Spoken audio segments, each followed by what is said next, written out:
You mentioned earlier that Berkshire's shoe business was great, but that other shoe businesses were not so good. What are the uncertainties of the global brand leaders that the Berkshire seems to like?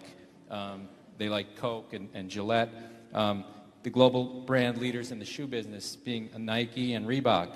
What are their uncertainties in terms of long-term competitive advantage, business economics, consumer behavior, and the other risk factors that you mentioned in the annual report this year? Thank you. So you're really asking about the future prospects of Nike and Reebok? Yeah, I don't know that much about those businesses. We do have one person in this audience at least who owns a lot of Reebok, but I'm not expressing a negative view in any way on that. I don't understand I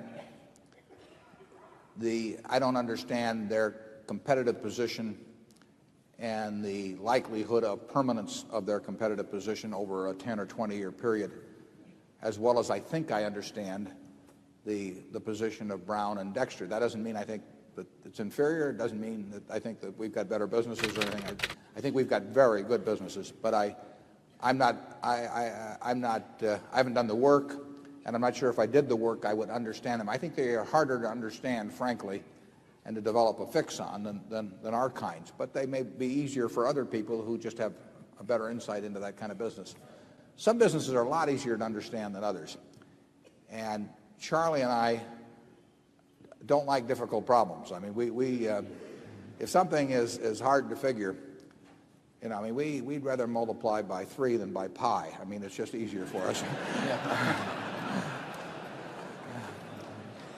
Charlie, I mean...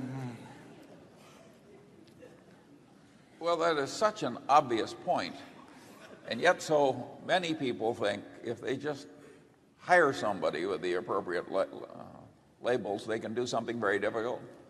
That is one of the most dangerous ideas a human being can have. All kinds of things just intrinsically create problems. The other day I was dealing with a problem, and I said, this thing, it's a new building. I said, this thing has 3 things I've learned to fear: an architect, a contractor, and a hill. And if you go at life like that, I think you at least make fewer mistakes than people who think they can do anything by just hiring somebody with a label. Excuse me, go ahead, sir. You don't have to hire out your thinking if you keep it simple. You don't have to do, we've said this before, but you don't have to do exceptional things to get exceptional results. And some people think that if you jump over a 7-foot bar, that the ribbon they pin on you is going to be worth more money than if you step over a 1-foot bar. And it just isn't true in the investment world at all. So you can do very ordinary things. I mean, what is complicated about this? But, you know, we're $3 billion pre-tax better off than we were a few years ago because of it. There's nothing that I know about that product or its distribution system, its finances, or anything that really hundreds of thousands or millions of people aren't capable of, that they don't already know. They just don't do anything about it. And similarly, if you get into some complicated business, you can get a report that's 1,000 pages thick, and you got PhDs working on it, but it doesn't mean anything. You know, what you've got is a report, but you won't understand that business, what it's going to look like in 10 or 15 years. The big thing to do is avoid being wrong. There's some things that are so intrinsically dangerous. Another of my heroes is Mark Twain, who looked at the promoters of his day, and he said, a mine is a hole in the ground owned by a liar. And that's the way I've come to look at projections. I mean, basically,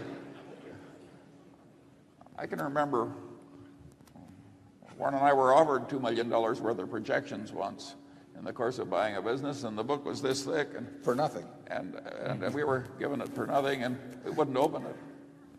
You know,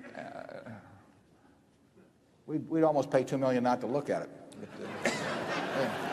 It's ridiculous. I do not understand why any buyer of a business looks at a bunch of projections put together by a seller or his agent. Or his agent. I mean, you can almost say that it's naive to think that that has any utility whatsoever. We just are not interested. If we don't have some idea ourselves of what we think the future is, to sit there and listen to some other guy who's trying to sell us the business or get a commission on it, tell us what the future is going to be, like I say, it's very naive. Yeah, and 5 years out. Yeah. We had a line in the report one time, don't ask the barber whether you need a haircut. And it's quite applicable to projections by sellers of businesses. My question concerns Nike. Nike is a company experiencing some short-term problems, but is a great company with an excellent track record. Phil Knight is similar to Bill Gates in the respect that he's a marketing genius and is a very hard worker.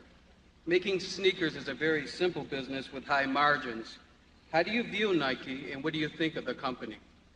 Well, I think Phil Knight is a terrific operator. I think, and he's a competitor.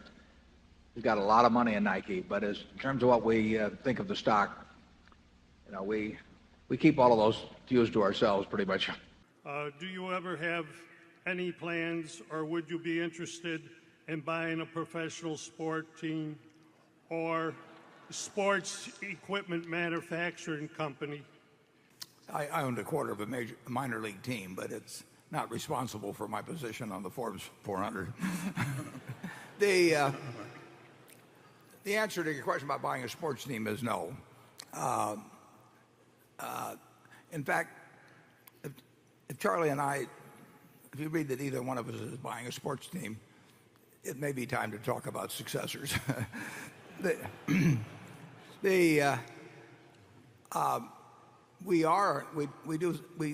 Sports equipment has generally not been a very good business. Although, obviously Nike's done incredibly well in its overall operation.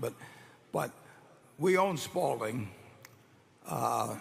we own Russell, and Spalding has been around a long, long time. A.G. Spalding, I forget when the hell he was. I think he was trying to take baseball to the rest of the world back in the 1880s or something like that. But it's, generally speaking, if you look at the people that have made golf equipment, footballs, helmets particularly, baseball gloves, baseballs, it's not been a particularly profitable business. And certain aspects of it, like helmets, the last thing Berkshire should do is own a helmet company.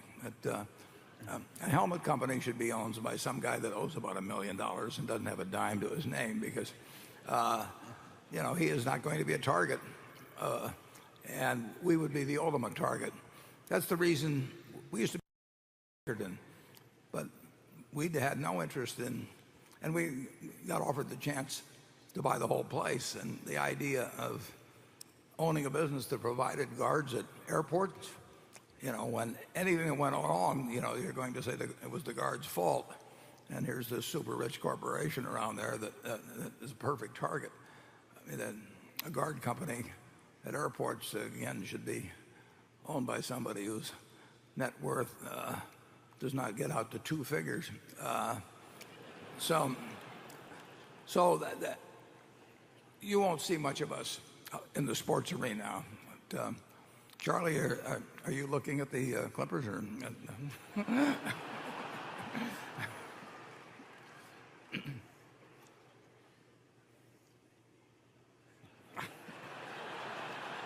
now I'm worried that he is. No.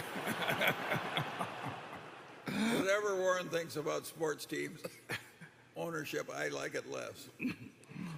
Okay, Andrew. Woo!